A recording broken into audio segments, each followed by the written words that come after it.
Mucho se dice y se sabe sobre esa inmensa roca que salta a nuestra vista al transitar por algunas vías del oriente antioqueño o que vemos en incontables fotografías en redes sociales, el Peñón de Guatapé, o como se le conoce comúnmente, la Piedra del Peñol.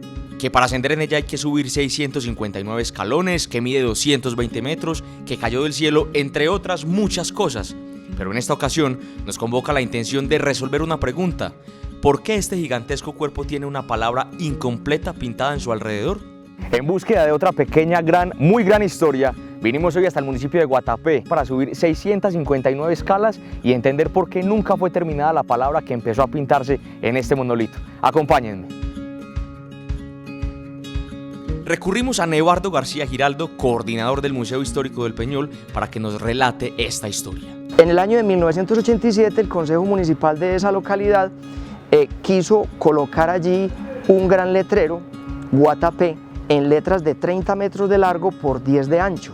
Pero antes de despejar la ecuación, hagamos un barrido por datos e información puntual sobre lo que realmente es este gigante del oriente. Hace parte de una gran geoestructura ígnea llamada Batolito Antioqueño, una estructura que está situada entre 5 y 6 kilómetros debajo de la tierra y que, según los geólogos, tiene aproximadamente 7.800 kilómetros cuadrados. Aproximadamente 20 municipios están sobre esta gran geoestructura y que tiene, por decirlo de alguna manera, pequeños relieves que sobresaltan en la superficie de la tierra.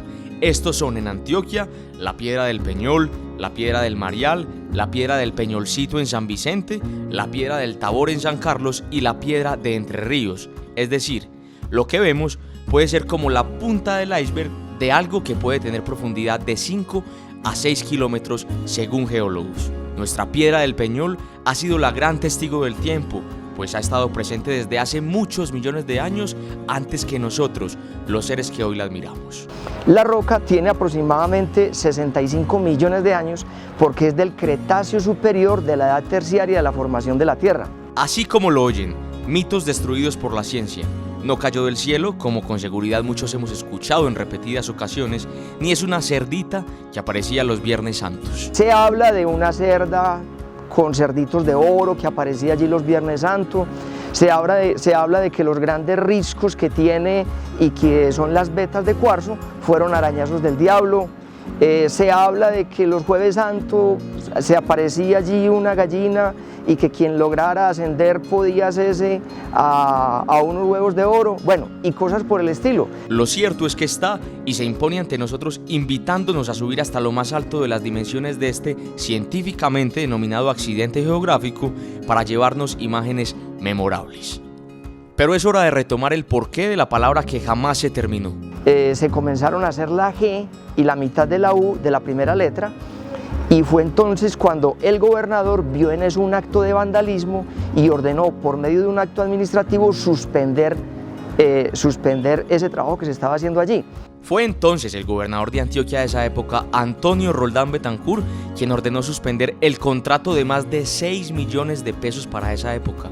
La pintura fue llevada a Guatapé y con ella se pintó la fachada del templo de la localidad, es decir, el templo de Nuestra Señora del Carmen. No era una pintura cualquiera. Sí sé que fue algo muy especial porque no, fue una pintura incluso mandada a hacer en un laboratorio, no fue pintura propiamente adquirida en una ferretería, sino que fue un trabajo que se mandó a hacer con ciertas especificaciones con tal de que eso durara un buen tiempo. Ahí está el porqué de esos trazos blancos que algunos interpretan como una G y una I por el paso del tiempo y que otros señalan como el número 61 entre varias otras, aunque algunos artistas nacionales e internacionales han propuesto complementar el proyecto frustrado por Roldán Betancourt, esto no ha trascendido a ninguna instancia.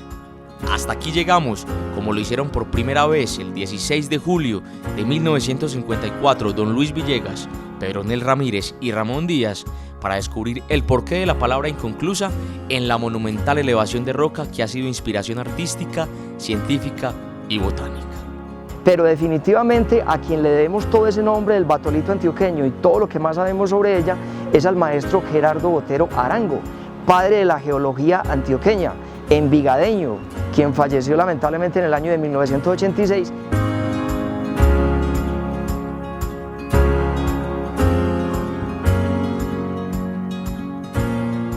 Y así, con esta privilegiada vista y con la duda ya resuelta, nos despedimos desde el municipio de Guatapé. Usted y yo nos encontramos en una próxima pequeña gran historia.